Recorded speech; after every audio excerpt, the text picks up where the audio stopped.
Hi hello నమస్తే అండి. Welcome to our channel సలాం సైనిక. ఈరోజు ఈ వీడియో ద్వారా స్టేట్ అలాగే సెంట్రల్ గవర్నమెంట్ పెన్షనర్స్ ఎవరైతే ఉన్నారో వారికి చాలా ముఖ్యమైన విషయం ఇన్ఫర్మేషన్ అనేది షేర్ చేసుకోవాలనే ఉద్దేశంతో మేము ముందుకు రావడం జరిగిందండి.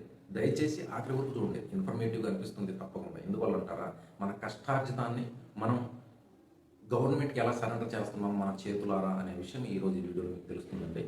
ఇక వీడియోలోకి వెళ్దాం. ఇక్కడ మీకు ఏదైతే స్టేట్మెంట్ కనపడుతుందో ఇది ఒక పెన్షన్ స్టేట్మెంట్ అండి. ఇది మనం ఇన్కమ్ ట్యాక్స్ రిటర్న్స్ వెబ్సైట్లోకి లాగిన్ అయితే మాత్రమే ఈ విషయం మనకు తెలుస్తుంది. ఎందువల్ల అంటే మనకు వచ్చే పెన్షన్ సంబంధించి ఎటువంటి ఫామ్ 16 అనేది రాదు. మనం సర్వీస్లో ఉన్నప్పుడు మాత్రమే మనకి మన ఎంప్లాయర్ ఎవరైతే ఉన్నారో, ఏ డిపార్ట్మెంట్లో మనం పనిచేస్తున్నామో ఆ యొక్క ఎంప్లాయర్ మనకు ఈ యొక్క ఫామ్ 16 అనేది ప్రొవైడ్ చేయడం జరుగుతుంది. అందులో మన ఇన్కమ్ స్టేట్మెంట్ అలాగే ఇన్కమ్ ట్యాక్స్ ఎంత మనం పే చేసాము ఇయర్ మొత్తం అనేది మనకు అందులో షో చేయడం జరుగుతుంది. అలాగే ఇన్కమ్ ట్యాక్స్ లాస్ట్ డేట్ ఈ సంవత్సరంలో 15 సెప్టెంబర్ లాస్ట్ డేట్ అండి. ఈ లోపు మాత్రం మనం ఇన్కమ్ ట్యాక్స్ ఫైల్ చేయాలి. మనం అయితే మనకు ఈ ఫామ్ 16 అనేది మామూలుగా పెన్షనర్ అయిన తర్వాత మనకు దొరకదు కనుక ఇన్కమ్ ట్యాక్స్ రిటర్న్స్ వెబ్సైట్లో మనం లాగిన్ అయినట్లయితే ఇక్కడ 26AS అని చెప్పేసి ఒక ఫామ్ అనేది మనకు డౌన్లోడ్ అవడం జరుగుతుంది.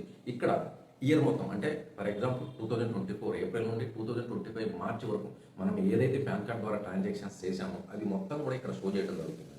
ఓకేనా. అయితే ఇక్కడ ఫస్ట్ స్టేట్మెంట్లో మీరు గమనించినట్లయితే ఇక్కడ మీరు గమనించవచ్చు, పీసీడీఏ ప్రయాగ్రాజ్ అనేసి మనకు షో చేస్తుంది కదా. ఇతనికి వచ్చే పెన్షన్ 25,000 సంథింగ్ ఇక్కడ మనకు షో చేస్తుంది. నెక్స్ట్ ఓవరాల్గా టోటల్ కలిపేసి ఇక్కడ 2 లక్షల సంథింగ్ అనేది మనకు షో చేస్తుంది. అక్కడ ₹1 కూడా ట్యాక్స్ అనేది పడలేదు, మీరు గమనించవచ్చు. అయితే ఆ కింద కాలం మీరు ఒకసారి గమనించవచ్చు, కేరళ స్టేట్కి సంబంధించిన ఫైనాన్స్ సంబంధించిన ఒక ఇన్స్టిట్యూట్లో ఇతను ఇన్వెస్ట్మెంట్ అనేది చేయడం జరిగింది. అక్కడ అతనికి వచ్చిన ఏదైతే ఇంట్రెస్ట్ ఉందో 1 lakh సంథింగ్, దానికి కనీసం 14,000 రూపీస్ ఇక్కడ ట్యాక్స్ అనేది పడడం జరిగింది. ఇక్కడ మీరు గమనించవచ్చు. ఇతను 5 years నుంచి ఈ స్టేట్మెంట్ అనేది చెక్ చేసుకోవట్లేదండి. ఈసారి అతనికి మన వీడియోస్ ద్వారా ఇన్ఫర్మేషన్ చేరటం వల్ల మనకి కాంటాక్ట్ అయ్యి ఈ యొక్క ఇన్ఫర్మేషన్ చెక్ చేయడానికి రిక్వెస్ట్ చేయడం వల్ల మనం చెక్ చేయడం జరిగింది. అప్పుడు మనకి అర్థమైంది 14,000 ఈ మంత్ ఈ ఇయర్ కట్ అయింది, లాస్ట్ ఇయర్ కూడా కొంత కట్ అయింది. ఈ విధంగా ప్రతి సంవత్సరం తను కనీసం 4,000 to 5,000 వరకు లాస్ అవుతూ వస్తున్నాడు. అంటే మీరు అర్థం చేసుకోవచ్చు, ఒక్క ఇతను మాత్రమే 4,000 రూపీస్ లాస్ అవుతుంటే మొత్తం దేశం మీద ఎంతమంది పెన్షన్స్ ఉన్నారో వారికి తెలియకుండానే గవర్నమెంట్ ఖాతాలో తమ కష్టార్జితాన్ని ఎలా జమ చేస్తున్నాడు అనేది మీరు ఇక్కడ అర్థం చేసుకోవచ్చు ఈ స్టేట్మెంట్ గమనించి. సో దయచేసి నేను ఫైనల్గా చెప్పేది ఏంటంటే 60 సంవత్సరాల పాటు దేశ సేవలో నిమగ్నమయ్యి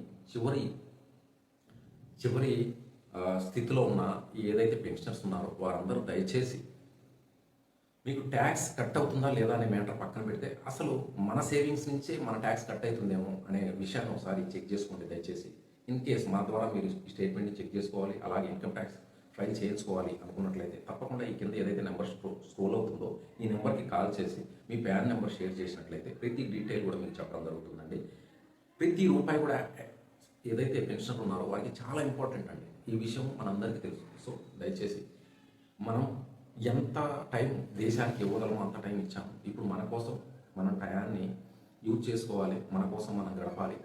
కనుక దయచేసి ఈ నెంబర్కి కాల్ చేసి మీ యొక్క స్టేట్మెంట్ని చెక్ చేసుకొని in case me tax cut అయినట్లయితే రిఫండ్ కొరకు ఫైలింగ్ కూడా చేయించుకొని ఆ అమౌంట్ ఏదైతే కట్ అయిందో ఆ అమౌంట్ని మీ అకౌంట్లో రిఫండ్ అయ్యే విధంగా మీరు చేయించుకోవాల్సిందిగా నా రిక్వెస్ట్ అండి. ఎందుకంటే మీరు దేశానికి ఎంతో ఇచ్చారు, ఇక నుండైనా మీకోసం మీరు ఈ క్షణాలు ఆస్వాదించాలి అని ఆశిస్తున్నాను. Thank you for watching this video. జై హింద్.